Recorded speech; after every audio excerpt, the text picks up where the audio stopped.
Hey guys, welcome back to another episode of the Lion's Eel Show. And this episode, a super special episode because the first time we've ever done it live, even though no one's listening right now. I'm sure some people are going to tune in throughout it. So, Joe, welcome to the show. Thank you for joining me today. It's very cool to have you here. Firstly. Thank you very much. I'm pleased to be here. So, for anyone that doesn't know you yet, do you want to do a brief introduction as to who you are and what it is you do? Sure thing. Yes, my name is Joe Sinkwitz. I have essentially two roles right now. I'm the CEO of a influencer marketing company called IntelliFluence. Please obey the Joe. And I'm also the principal of a boutique search firm that specializes in special situation search. Okay. I've been doing digital marketing now for 20 years. I know, Daryl, you and I talked a little bit about it. I started in fairly black hat without really knowing that I was starting in black hat. I started because while in college, a doctor asked me to help him set up a website. So I did it. Then he asked me, hey, we're trying to sell this new drug called Viagra online. Could you help with that? And I played around with it, and I figured out that manipulating Alta Vista was really easy. So I got my start in black hat search. Pushing pharma. It's a little bit old school. I graduated up to where when we finally launched our first iteration of our agency back in 2003, we became the largest organic search presence in both payday loans as well as auto insurance and home insurance, life insurance. So we did really well for about 10 years. Penguin just trashed us. We were spending $250,000 a month on links, and it just came all crashing down so fast. When that happened, we basically tanked that agency and re-evolved it. We're like, hey, we're really good at getting stuff banned. Maybe we should do ORM. And so we split off. We created a new agency that did ORM. And just due to our past contacts, we kept getting hit up to do special search stuff. So a startup would raise a bunch of money and wanted to go into an entrenched area, like taking on really big companies. They'd come to us and give us budget, and we'd help them succeed. So that's what I've been doing for the last 20 years. Interesting. Joe, can I ask you to slide slightly to your left so people can actually see you on the video? You're just looking at like half a face right now. It's very strange. There you go. You're in. You're in. Perfect. Nice. So I'm curious then, going way back to the beginning then, what was SEO like back in like the Alta Vista days? Like, I presume drastically very different to today. It was ridiculously easy. And it's hard not to be nostalgic about it. At the time, it seemed cutting edge. Everything at the time seems cutting edge. But back in that particular day, all you had to do was look to see who was currently ranking, look at their source code, and copy some of it. And in that case, it really was meta tag stuffing. So you just take it and you just repeat over and over and over. So I would have, thousands of variations of Viagra, and that was sufficient to rank. And it really wasn't until, Google came onto the scene and it changed up, moving from on-page to off-page signals within links, that things really got different and hairy. But I do kind of miss those days. Yeah. Even today, right? Like if you look back just a few years ago, it was so much easier again, and today it's constantly evolving. Yeah, I mean, there's ups and downs to it though. So yeah, it does definitely constantly evolve, but it helps to shake out the industry a little bit. So it can help to thin the herd, remove some of your competitors, make it a little bit easy for you to get some new clients. Maybe it makes it easy in terms of just how many domains are dropping. I know you have a lot of PBN guys in your group. They don't mind too much when there's big algo shifts because that's new inventory. For sure. Yeah, absolutely. Is there anything, because you've been in this for a very long time, is there anything that kind of stands out of people that kind of stick around and manage to stay through all these updates throughout all the years? I'd say like the people that have really stuck around evolved. And so you go back to the early days, Greg Bozer. Greg and I were both very black hat. He evolved, and all the stuff he's doing now, it's all very big clients, and it's technical SEO, but it's white hat. So I mean, I think a lot of them kind of grew up. And along the ways, I did too. I mean, I joined up with CopyPress for a period of time and really got deep on content marketing, and then kept those relationships as I splintered back off so I can get preferential deals. But I think most of the early Black Hat guys either got out of it or sold companies and just retired on a beach somewhere, or they went white hat, big clients. Interesting. Yeah, it's really interesting. Do you think that there's going to be a kind of shift as well, especially because in the last, I'd say, 3 or 4 years, something, PBNs in itself became like this big deal that everyone's talking about. I know they've been around for much longer than that, but the last few years they've kind of taken off, and a lot of people are talking about them and promoting them, including like a lot of people in my community, including myself. Do you think there's going to be a shift away from that again and more towards like outreach links and more white hat stuff?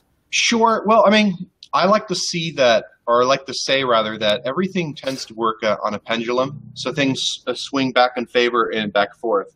So we see a constant shift from macro parasites to micro parasites, meaning like pre-sale pages back in the day. Getting a page off of Forbes was a macro parasite. And then it shifted. Then it was better to have a whole bunch of small domains very tightly focused on a keyword. That was microparasites. So when it shifts back towards microparasites, the PBNs make a lot more sense. When it shifts back over towards the macroparasite stuff, that's when it makes sense to utilize authority networks and then dump them back into PBMs because it's going to switch again. So I think it'll just keep going back and forth over time. Absolutely. All right. So what is it you're mostly working on these days? Most of my time is actually spent on IntelliFluence. So it's worth talking about only because influencer marketing is kind of at a confluence with SEO. When I started it because I wanted to build my own database of influencers for my own purposes. And we have close to 25,000 people now. We want to have 10 million by the end of 2019 so I could launch whatever product I ever want to launch. In the process of doing it, though, I learned some weird things. I learned that a lot of bloggers sign up. And when you hit up a blogger via an influence network, not just mine, but any of them, they're in a different mindset than if you hit them with cold outreach saying, hey, I want to write an article for your blog.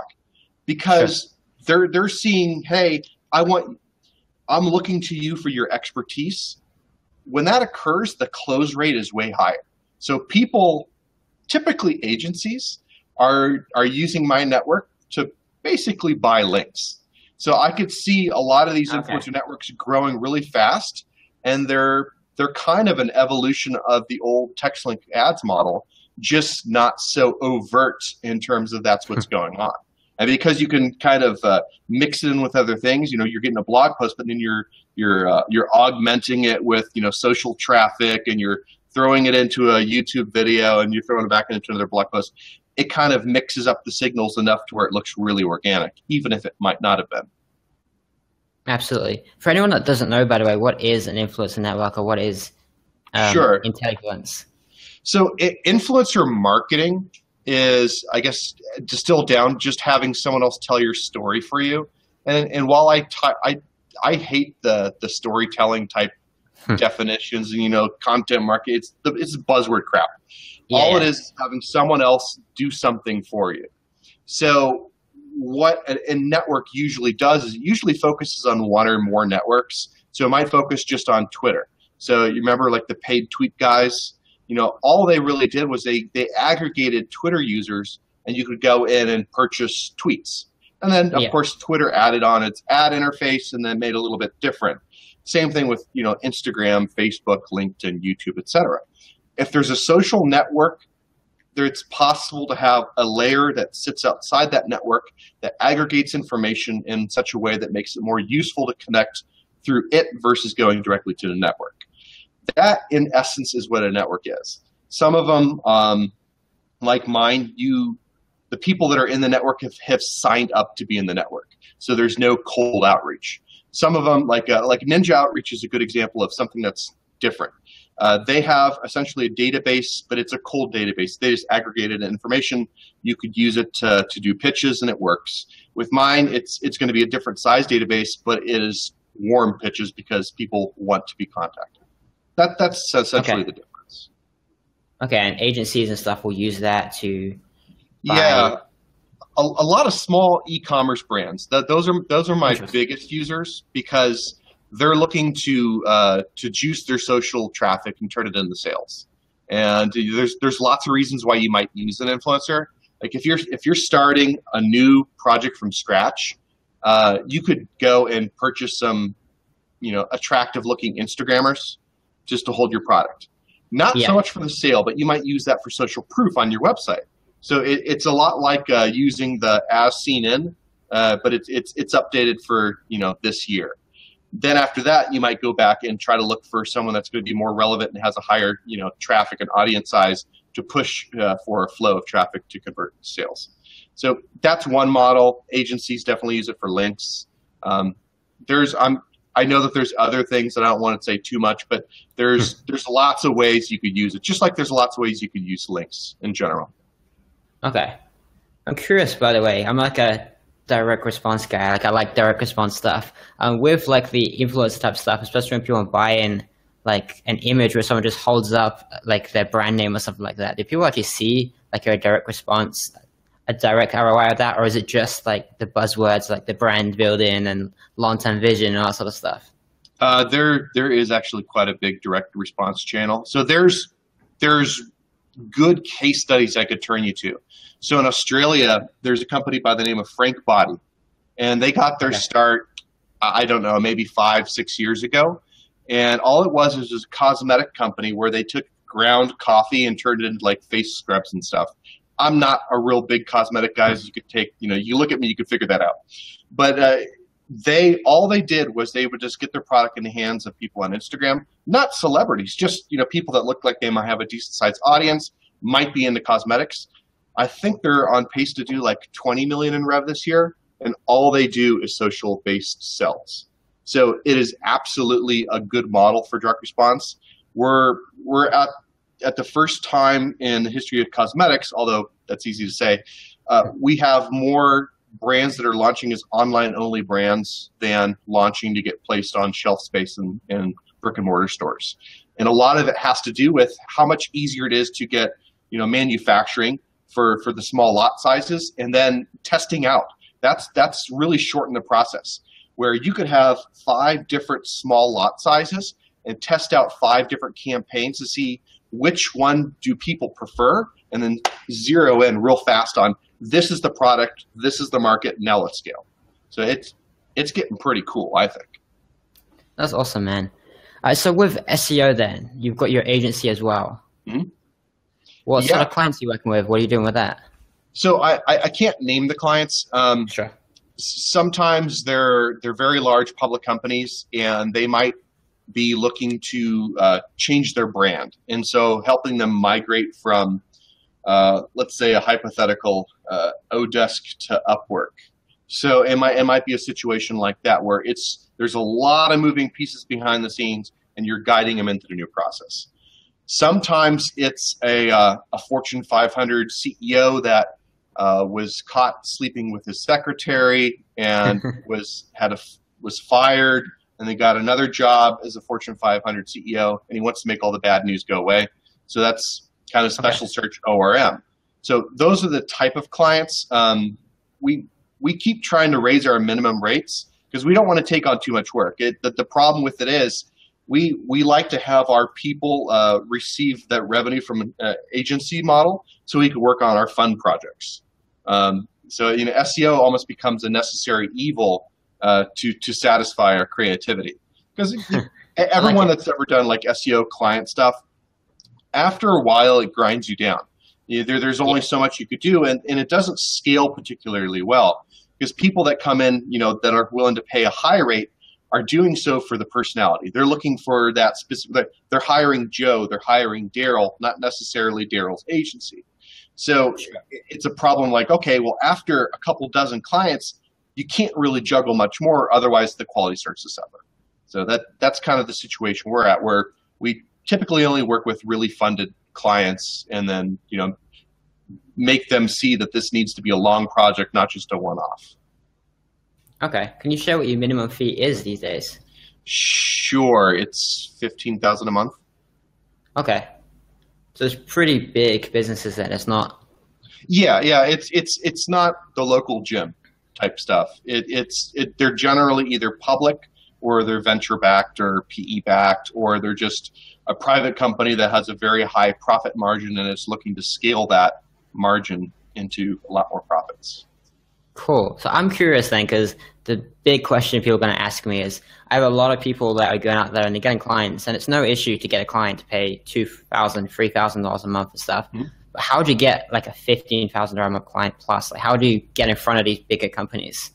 It's the same exact model. I mean, I think the best advice I can give there is figure out how many clients that you can logically handle.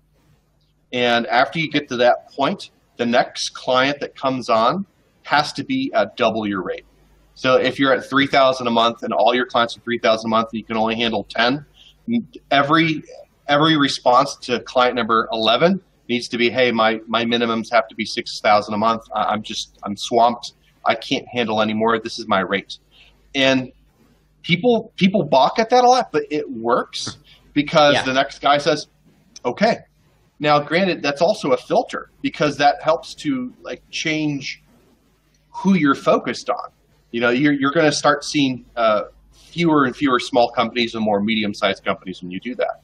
And that's actually a pretty sweet spot, like that 3,000 to 7,000 to 8,000 range. There is a lot of companies out there in the world that are very willing to pay that. You could go on like LinkedIn Sales Navigator and spend the next year just, pulling out leads and, hitting them with cold outreach, and you'll have a portfolio. Okay. So is it a natural progression then? I think so. It almost everyone seems to start out on the local clients, the small clients, and then work their way up. And part of that reason is there's no extra time that's spent in terms of, well, there is, but there's not that much of a difference between, talking to a client and getting them to sign paperwork and getting them started, if it's $50 a month or if it's $50,000 a month. Now, granted, there is some corporate minutia that you have to navigate through sometimes, and dealing with multiple parties that are responsible for a deal. There is that, but handling client back and forth, it's relatively the same. So therefore, people come to that logical conclusion: hey, I should just be going after the next tier up. That said, some people make the conscious decision that I only want to be the local guy in Phoenix or in the Philippines or wherever it might be. And they can make a great living just constantly improving their process. But when they do that, generally I see the trend towards automation. So instead of trying to get, higher dollar amounts, they're just trying to get more volume, and they're trying to figure out how they can service more volume. Okay, I pretty much completely agree with you there. I noticed the same sort of no, I noticed the same thing, is that it's either go bigger and bigger and bigger, or you have to just really ramp up a massive amount of volume, because like you said earlier, it's not the most scalable model. It's scalable to an extent, but after a certain level, it becomes very, very difficult to scale it. Is that why you started diversifying into like IntelliFluence? Am I saying that right? And other things? You're saying it right. Well, I mean, it's not the first time that we've done this. One of my, I guess we can call it a mistake. So back before Penguin hit in 2012, one of the things that I was doing to diversify was I was buying premium domains. So I own stuff like autoloans.com, automobile.com, neighborhood.com, jeweler.com. Nice.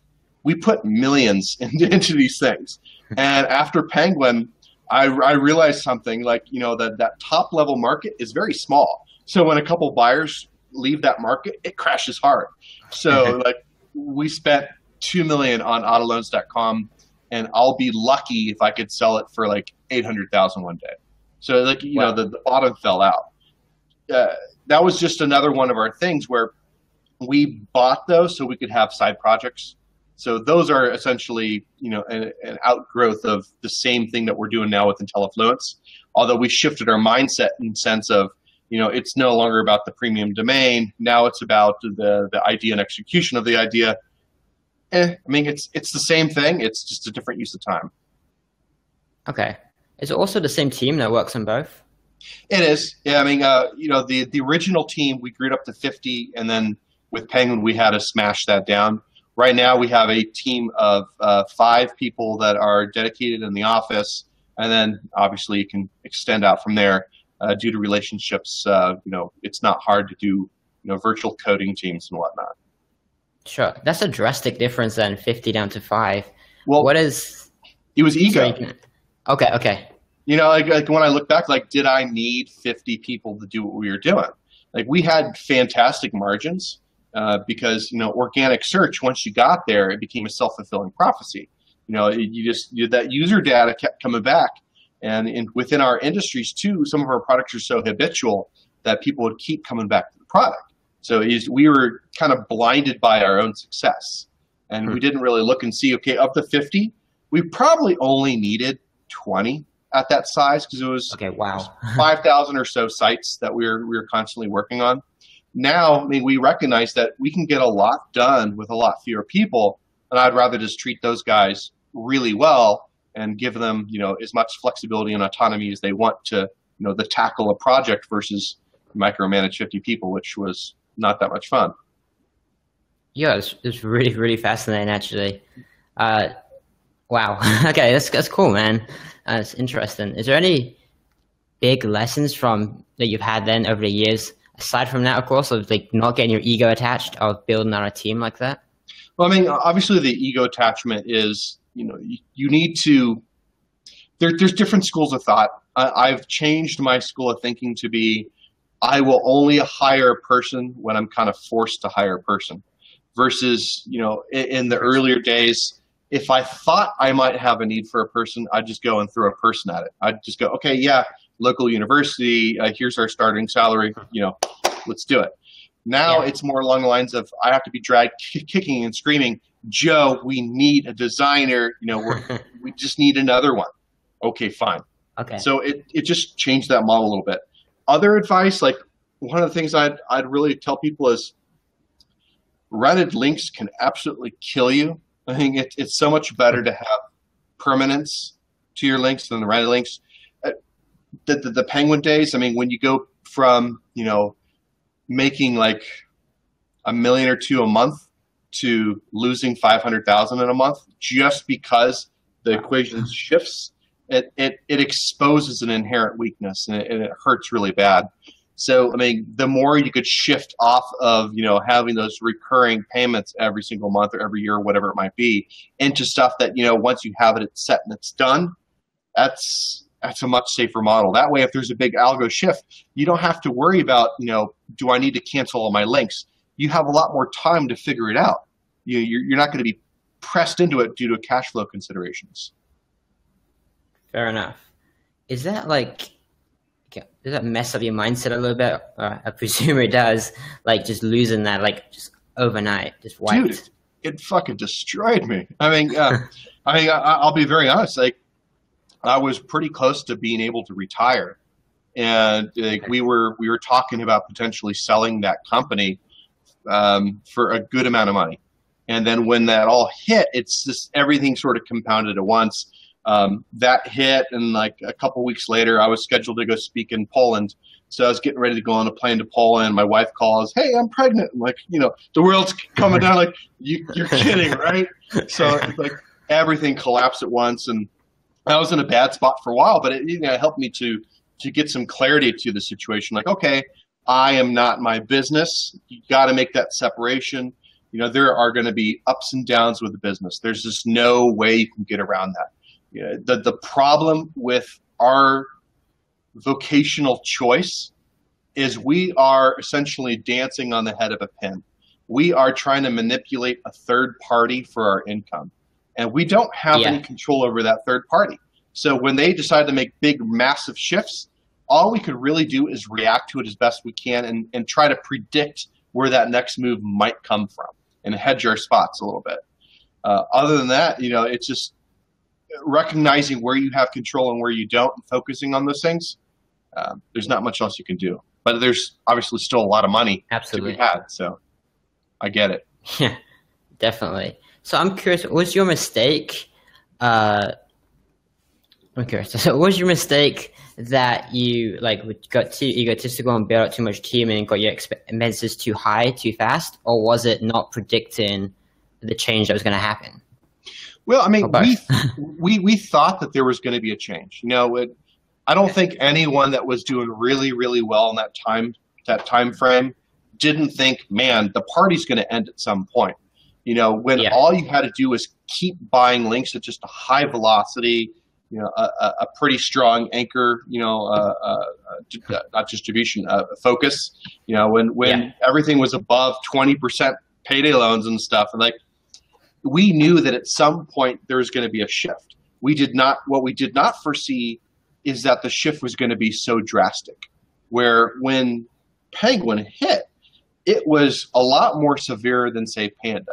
When we first got hit by Panda, we were able to get out of it on the next calculation of Panda. Versus, Penguin, Penguin 1.0 to 1.1, it was still able to get out of it. We figured out we could do some redirect trickery and then pop back out. And so we have a big portfolio of domains, so we were able to play with that. But then, by the time, the middle of June in 2012, it was done. That they had stopped that stuff, and then they didn't really do a true calculation of those that were hitting 1.0 for 4 years. I mean, they had other Penguin updates, but they were not true updates in the sense of allowing recovery on the first guys, April 24th, 2012. Those guys did not recover. I've seen a lot of people that would say, oh, I recovered in that time frame. I'd look and say, no. There was a Panda update, Penguin, and then another Panda update. And sandwiching of those algos caused people to think they were hit for different things than what they actually were. So we didn't realize it was going to be that hard, and it was going to be for that long a period of time. If our big issue was that we were hit in Panda, the year before, a year and a half before, okay, 9 months later come back, I could have kept everyone. But 4 years is just too long a period of time to be dealing with that, because I thought it was psychological. I thought when they did that and they just kept doing it and they wouldn't allow them to escape. I remember discussing with Aaron Wall, and we were thinking maybe this is on purpose. Maybe what they really want to instill at this point is give up. It's never coming back. Just go away. Because all the advice was just start a new domain. They were looking for capitulation on a grand scale so that people would say, okay, this is now over. This is truly over. They were looking to wipe out that part of the internet.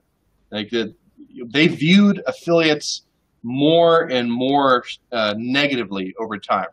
Right before Panda, I can't remember the engineer's name at Google, but he had penned something on Hacker News, and one of my friends, Terry Godier, and I were looking into it, and we saw that it was a philosophical shift where they had a positive a priori previously, meaning that all things being equal, they would assume a website is good, and they shifted it to a negative a priori. So they started to assume that, hey, the content you're adding might be bad, the links that you're adding might be bad. Just that little shift in how Google approached the web resulted in these kind of negative algorithms. These are not positive algorithms in the sense of, we're going to elevate stuff that's doing well. It's all about we're going to slap you down. And they really haven't come back from that. I mean, all their stuff since then has essentially been the same. They're figuring out new ways to apply a fancy filter. Yeah, I agree. It's a good insight, actually. So how are you doing link acquisition today then? Obviously not mass buying links on a rental basis. No, I am not doing that anymore. It depends on the client and it depends on the project. So if let's say it's like a Fortune 500 client, usually what we're doing with that is we're coming up with, I mean, it's going to sound boring. We're coming up with the ideal content strategy. We're executing on the strategy, and we have outreach to back it up. And so it's, get a piece of content live on the site, get a piece of content live on a publisher that has a link back to the client. That works. And so that is a bulk of the high level stuff. On the ORM stuff, obviously you could be pretty dirty. I mean, I still have a lot of GSA machines running, some Extremer stuff, that stuff is handy just to see, is this working again? Yes or no? Okay, what happens if I throw a bunch of links at a negative domain? Is it going to increase? Is it going to do nothing? It's going to decrease. So we do a lot of testing with spam tools like that still. Unfortunately, a lot of it seems to get filtered out, but they're never gone. It's very difficult to filter out mass comment links and filter out mass forum links. They still have an aggregate effect. Here's a fun story. When Panda hit, the first Panda, it hit automobile.com. It nuked me. And we're like, crap, well, what are we going to do? Well, this site had, at the time, we were trying to be everything auto-related. So we had hundreds of thousands of pages. So I thought, well, being an old black hand, like, well, what if we throw 1,000 links per page? And so we went hard. We went really, really hard. So this domain was getting millions of links, in a very short period of time, over a period of time here. Most of them are dead or gone now. But it popped it out of Panda for a different reason than I thought it was going to work. And what happened was we got such a large amount of user engagement because people were going to Google and like, why the hell is automobile.com spamming my domain? Like, what the hell is automobile.com? And so we created our own brand signal by being so aggressive, pulled it out. I don't know what the point of that story was, other than to say, oh yeah, that there's just different ways that you could use, spam tools that you may not initially think of using them as. Like Scrapebox, still one of my favorite tools. Swiss Army knife over the internet. Is SEO more fun back then when you're doing more spammy stuff than it is today? It depends. Like there's more available today. Like, okay. And I think it's extended beyond organic search now. So now I could look and, there's a lot more tools that you could apply on social. There's a lot more tools just everywhere. Back then, I think you had to be a little bit stricter in terms of how you developed your sites. You could obviously automate sites and get them live and going. They looked junky. Like if the same signals existed today as back then, it would be so different because of how easy it is now to like throw up, a few thousand, bootstrapped, great looking theme websites that are all technically unique and have like a video on the landing page and they're constantly adding update, content for Hummingbird purposes. Like you could do so much now that you couldn't do that. So yeah, I mean, it was fun to do some stuff. It was obviously nerve wracking for different reasons than today, but I don't know. I think it's better probably not to live in the past for that. Just kind of look forward. Definitely. I think let's enjoy organic search for as long as Google decides to have an organic search, which who knows how long that'll be. That's an interesting discussion, actually. Do you think they're ever going to just like screw it everyone's paid? Yeah. I don't know how long it's going to take, though. I mean, but I don't think it'll be as obvious as that. I think, Sure, you look at Google Ventures, you look at some of the other stuff they do. They have a tendency to invest in the second or third major player in big industries and elevate those guys over time. So you look at flights, they own ITA, so they can control data technically to guys like Expedia and others. I think what we're going to see is, yes, more ads, and we already see this. We already see the pixel theft of organic gets squeezed more and more. But not just that, we'll also start seeing more of YouTube videos. That already began. We'll see more of Knowledge Graph. We'll see more of all that stuff to make it look like it's kind of organic, but it's not. It's still all Google properties. And then I think the next step after that is there'll also be a couple players in there that are at least partially owned by Google that just, they look like they're maybe an organic listing, but it's Google. I don't think it'll be for every single industry. I think there's still going to be long tail stuff out there after a period of time, but I'm not optimistic that regulatory industries worldwide are ever going to take Google to court the way that they probably should. Okay, I agree. I think it's pretty much on point. Even today, it's getting less and less and less organic, like compared to a few years ago as well. Like this, like the organic is like below the fold in many cases. And look at mobile too. I think mobile is maybe the best example of that, where the majority of clicks that you get on mobile ads are misclicks. And it's just because, you put 4 mobile ads on a phone, it takes a while to scroll past them to even get to an organic listing. It's like, Yeah. It's not a fantastic situation. I think that the best thing we have going for us is, the amount of people that are searching and getting online and searching for the first times is increasing at still a pace that's equivalent to what Google's taking away. So there's, that pie is getting bigger, even though our slice of it's shrinking. So where does that put us, the SEOs, the old school marketers?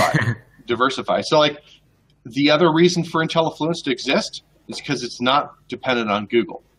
I wanted traffic sources that I could just, give Google a bird and, that's the end of that.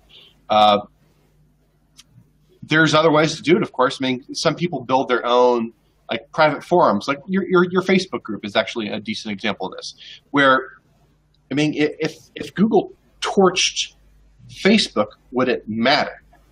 Not really. I mean, you'd still have your group. You'd still be able to do your interviews. You'd be able to do whatever you needed to do to get that traffic out of it. Yeah. So I think little hubs like that will be able to succeed. Piggybacking on multiple traffic sources it's old advice, but it's still good. Email. Everyone needs to gather email and use it smart.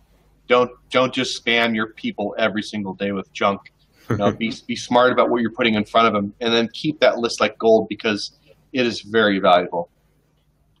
So you got experience with like affiliate marketing, right? So if someone's right now doing affiliate SEO, so they're ranking a bunch of sites, and people these days are building pretty authoritative sites. It's like 30 to 100 pages, big review sites, stuff like that for Amazon. Should they be thinking, how can we build this into more of a brand and build an email list and stuff like that? Yes. I'd say do it day one. I'd say the whole point of that squeeze page, that turns into a larger site is you want to capture the customer before they're even a customer. If you can get them to give up some information in exchange for a freebie associated with a product that comes later on down the line, that's fantastic. I think you really need to be doing that. Even more so, I worry that there'll be another quality update that comes through and hits obvious affiliate stuff. I mean, it's happened multiple times. They've kind of targeted different ad networks and different affiliate networks. Like people that had naked commission junction links all over the place, you just don't see that anymore. And now, I mean, a lot of affiliates are smarter and they're, internally redirecting. Offers look like they're real. But I think the more brand building you could do, the better. But even more than just brand building, if you're an affiliate and you're having some good success in an industry, go up channel. Why not do a partnership with an actual company that's not an affiliate relationship, it's an actual partnership. Next level up, be the guy that actually builds that product and sells it. Now you have something unique. It's yours. You're not an affiliate. I believe quite a bit in affiliate stuff. I mean, we've built multiple affiliate networks. I have a press release that's going to go live in like 2 days for the IntelliFluence affiliate network that's going to be launching live on your show. Nice. The channel works really well. It's just you got to be careful about putting all those eggs in one basket for one website for that's only affiliate. I think when you're able to blend affiliate in with content, or when you're able to take your affiliate knowledge and then go up level, that's when you get the most success. Okay, so leverage this opportunity while you can, and while you can crush rankings and that, but also look to opportunities and ideas to like, how can we build like something more long-term out of this that doesn't rely solely on Google? Yeah, I mean, so look, payday loans. Like when we started, it was basically just, selling leads. And then we got better at it and we created our own little ping network. And so we determined, who we're going to sell to based on some business logic. And then we figured out we should just we should fund them. And so we had our own little loan portfolios. And that worked okay. There's a certain level of competence one gets to, or like, that's totally not what I want to even do. And we're like, hey, we're good at calling stuff. And so we own a part of a big call center out in Kansas City. So So now they're like the Kansas City, they're doing all that loan stuff. We barely even do Payday anymore. Like we don't do our own lending. We got out of that when it got scary. You know, we have some leads that come in, but we don't really focus on it. It just sort of happens. But in the process of going up channel, we now have a great investment that lives out there, and we have a lot more knowledge about if we ever wanted to do another financial product, how we go about doing it. So like going up channel also ends up being a great education. You know, you just learn so much more about your industry, even if you decide to go back down to lead selling or just being an affiliate. You now have more contacts in the industry, and you have much more expertise. Interesting. Is that how you think that's the best way to scale past just being like a little affiliate SEO, by just thinking about how you can step it up? Or if you're focused on a particular industry, yes. I mean, if you're selling everything, then probably not. Then maybe your expansion has to be more along the lines of how can you get more sites live, or how do you scale it out, you know, horizontally versus vertically. So like I think that's the big trade-off. Like you could do both. It's just, you know, if you're trying to do both, where you're trying to become an expert in, you know, selling diet soda online as well as keyboards and everything else, that's a little bit harder, because, you know, how could you be an expert in all of that stuff? But you can become an expert in a few things and then higher up. That's when you end up having to have a big company and, you know, not liking life so much. For the guys then that out there, they're running like, some guys I know run like 30 different websites. They're killing it. They've got like multiple six-figure amount businesses, doing really well.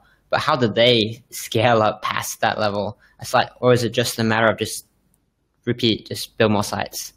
I mean, and they're also more risky, of course, if a big update somehow hits what they're doing. Sure. I mean, I think each one's going to be a case-by-case example, probably. But, you know, I would say like the guys that are able to build up those multiple businesses that are six figures, that's awesome, and they should probably just keep doing it. Just keep doing it. I mean, especially if they're different industries, then it's great, because then they can that horizontal scale works really well for them. Then they could be doing millions of dollars. Why stop? When it comes like a big algorithm update that hits them, my only hope then is that they're saving enough of their money to be able to reinvest into other ideas, or to be able to recover that. I think also another great lesson is, even when you have a torched domain, you know, it's been obliterated, there's still value to it. I mean, even after we got nuked on most of our stuff, we had direct traffic coming back. So it's not like things just go from 100 to 0 completely. If it does, then it's really scary, and you didn't really have real traffic, just because you know, you weren't capturing the user. And that's when it comes back to like an email. Like if you were hit and you have a huge email, you know, list, you're able to kind of recover things using email. Like, hey, we're experiencing problems. Could you guys go to Google and search our brand name and click it? That'd help us out a whole lot.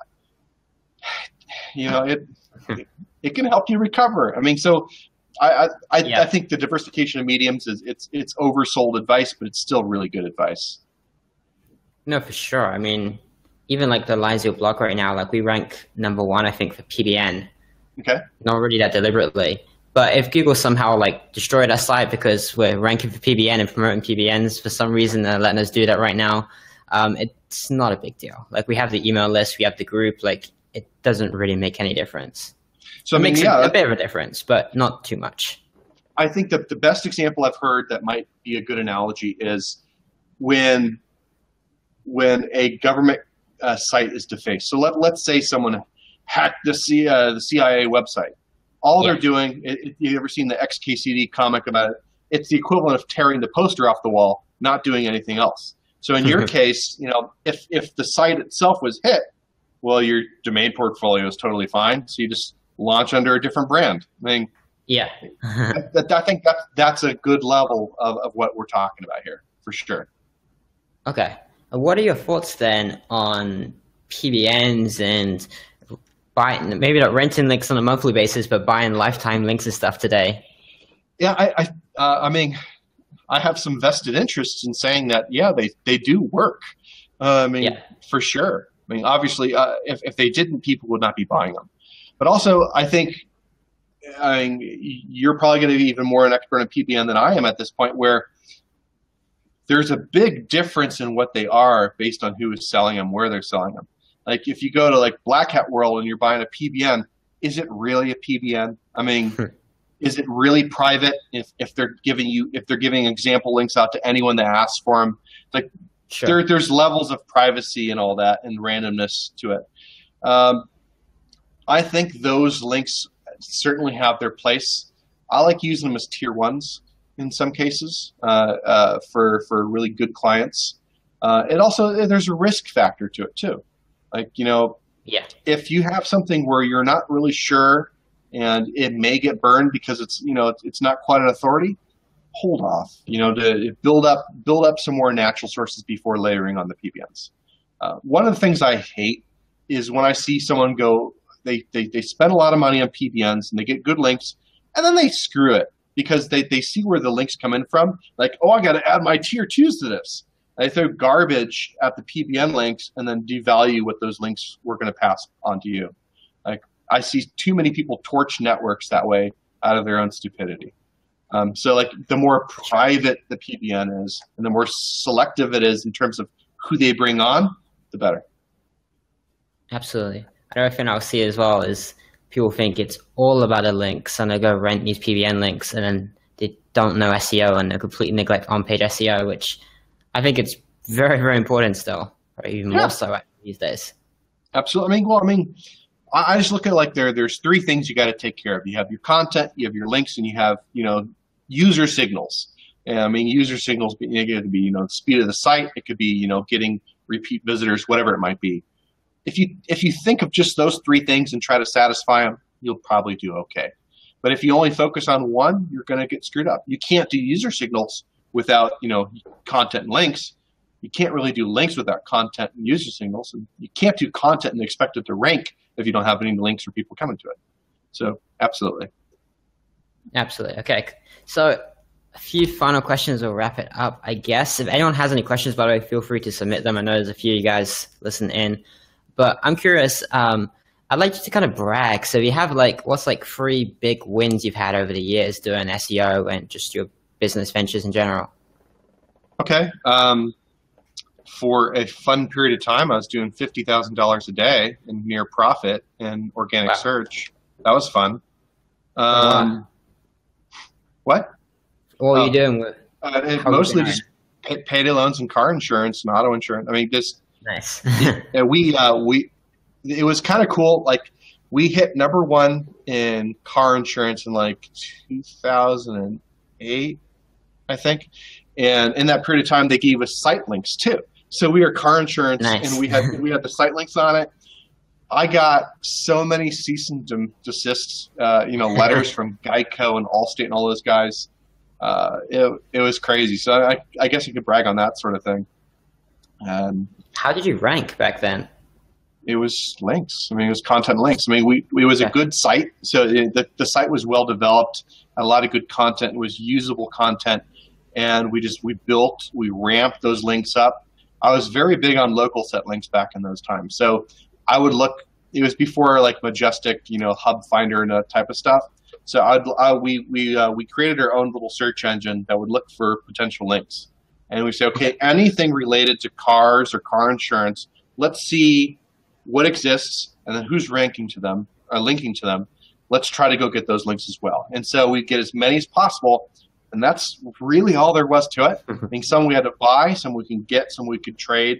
I don't know if we invented 3-way link exchanges or not in 2003 or 4, but I think we were one of the earlier guys that were doing that. So we'd give them a link from one site, we'd get a link from another. Nothing crazy. It was actually a fairly easy footprint to figure out in retrospect, but it worked for years. Let's see. Sounded smart at the time. Yeah, it was smart at the time. We built out some cool content spinners. I'm pretty anti-Google. So I just installed Chrome for you so I can get this thing going. And afterwards, I'm uninstalling it and probably, who knows, I might have to reformat my computer to get it completely off. But is that an SEO thing? Will you be doing this long enough? You just screw Google? Yeah, I don't know if it's just screw Google. I just don't trust them. It's okay.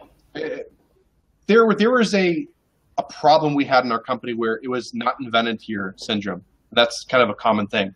So we built our own analytics because we didn't trust Google Analytics. It was a decent product. I don't know that I would have done it again though. We didn't trust WordPress because we got one of our sites hacked. So we built our own CRM at the time. And that was a really big mistake because WordPress kept developing and made things so much better than what we had. But we created a lot of technology looking back. You know, we created a search engine. I look at like, okay, cool, great. But I want to brag about that so I could talk it back and say we shouldn't have done most of those things. We should have just kept it simple as possible, should have kept our company smaller and focused, and banked on our money. We should have just, you know, kept on funneling the profit and not buying big domains. I mean, if I could help turn one person's mind around, I mean, maybe we'd do that. Don't reinvest all your cash into your businesses. Otherwise, you'll go from being, you know, multi-millionaire to shit, now I got to get a job. You don't want to do that. It'll mess with your head. Interesting, but I guess the different way of thinking about that is it depends surely what stage you're at, right? Because if you're just starting out, you kind of have to stick it all into it so you can scale it. Sure. I mean, you can, or I mean, maybe you're starting out as a side hustle while you have another job. I mean, there's obviously lots of ways to do it, but also too, like if you're just starting out and you lose it all, it's not a big deal. I mean, you know, what you've lost in comparative to what you could have gained and an opportunity cost elsewhere is somewhat minimal. Versus like if you're at that certain stage where you have the potential to be making a lot of money, save a lot of it, invest it in other assets, you know, whether you're into, you know, coins or you're into real estate or something, just put it a little bit somewhere else so you don't get all, you know, carried up in your own ideas. Because at some point you will start to think that you will not fail, and that's generally when you do. That's a good point. No, I like it. I completely agree. Especially when it's all relying on Google or something like that. It's even more so the case that you should do that. But I agree. I think it's good to diversify. I'll get there. Yeah, I mean, Cool. with your PBNs, you're probably not too far off. I mean, you could probably start using those in a lot of ways. You could sign up as a super influencer and have all these different domains attached to different personas and a network that I'm familiar with called IntelliFluence. And, you know, people could contact through. I mean, there's so many different ways that you could play this out. If you start attaching personas to your domains and keeping them separate where they don't look like they're the same, you can do a lot. Got a few questions coming in. Sure. Someone said, with Google basically wanting to take over the search results, or at least that's what we were discussing earlier today, would you still recommend starting like a client SEO agency, or would you recommend just doing like AdWords instead? If you're starting from scratch, I'd probably go PPC. Just because that's clearly going to be around for a while. Now, granted, Google with their Express accounts and that type of stuff, it's somewhat anti-agency in that regard. But I see that succeeding longer than SEO. But if you already have expertise in SEO, then play to your expertise. So not a super clear answer, unfortunately. Like if I were to start again, I'd go back to SEO because I'm better at SEO than I am PPC. But if I was coming from scratch, I wouldn't just do PPC AdWords. I'd be doing Facebook ads and Twitter ads, LinkedIn ads, etc. Okay, so if you're starting from scratch, you think PPC would be, I agree. Yeah. I think PPC, I don't know if I like SEO, but yeah, I agree. It's a good model as well. That's the direct response model too. Going back to your thoughts. Very, very, very true. Anyone else have any interesting questions? I'm curious. I guess we can ask a couple final questions. We've been going for quite a while, by the way. Thanks for spending so much time with me today and answering all these. If you were starting out, so kind of on the topic we're just on, what would you do today? I would probably I tried to stay in the shadows for a very long time. So I'm known as Cygnus in some old school SEO, forums and whatnot. But I tried to stay hidden because I didn't really want people to look me up. I didn't want people to try to find my footprints. If I was starting today, I might try to build up the persona initially. So I might try to do the stunts. Like, people look at Rand Fishkin. He was nothing back in 2003. He's just another guy. He had a client, stuff like Avatar Financial for hard money loans and, whatever. It wasn't until he tried, doing the yellow shoes and like making a big peacock, name for himself that he actually became a name. And he leveraged it correctly. He turned it into a brand. He did that right. But I'd say that I'd probably have to do that. I'd probably hyper-focus on one particular thing. I'd focus on, okay, I'm going to be the guy known for some specific update in Google. I'm going to be all over the place on Twitter. I'm going to be taking every single interview request, doing that, building that, and then getting deep on the expertise. So unfortunately, it's the reverse of what I already did. But that's probably how I'd have to do it, just because it's really hard to make a name for yourself at an agency if you're starting from scratch and you don't really have any expertise. Then you end up having to do a lot of like free work in order to get case studies, and then using the case studies to get bigger clients. That's a process. Interesting. Cool. So you'd actually, if you were starting out again, you prefer to build a brand and authority and everything like that? I think so, and also because it's a lot easier to do now. It was a little harder to do that. Like how hard is it really to get a few thousand followers here, a few thousand followers there? Fairly easy. So I would probably go that route, just because it's easier to fake it till you make it now. You're ahead of my ego. It's supposed to be very, very difficult. Well, I mean, if you're doing it naturally, I don't care what my follower counts look like. So they just kind of happen. But if I want to go and get 100,000 Twitter followers, it's not expensive.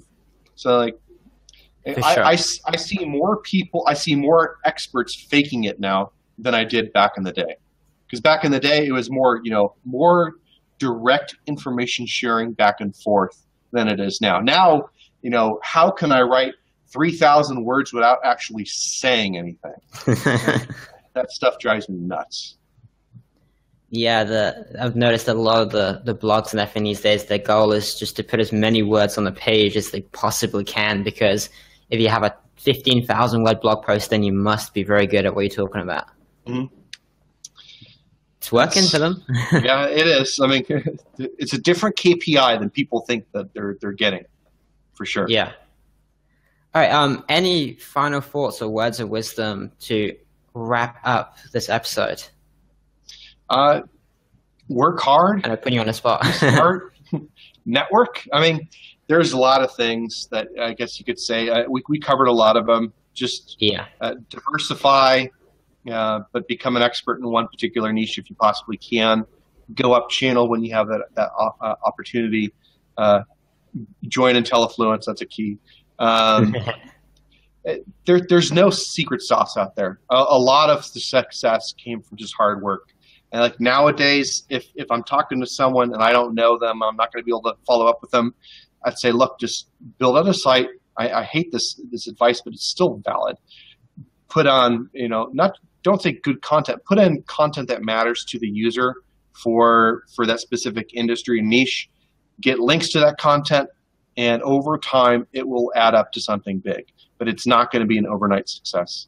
And you could use, PBNs like what you offer, and mix it in with just some organic outreach to places like Inc. and Forbes and whatnot, and it'll work. It's not sexy.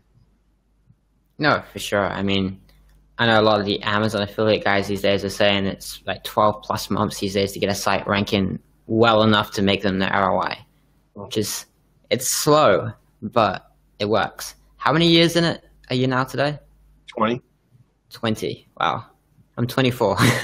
I'm old. So like the trade-off to getting like long-term expertise is a lot of gray hair.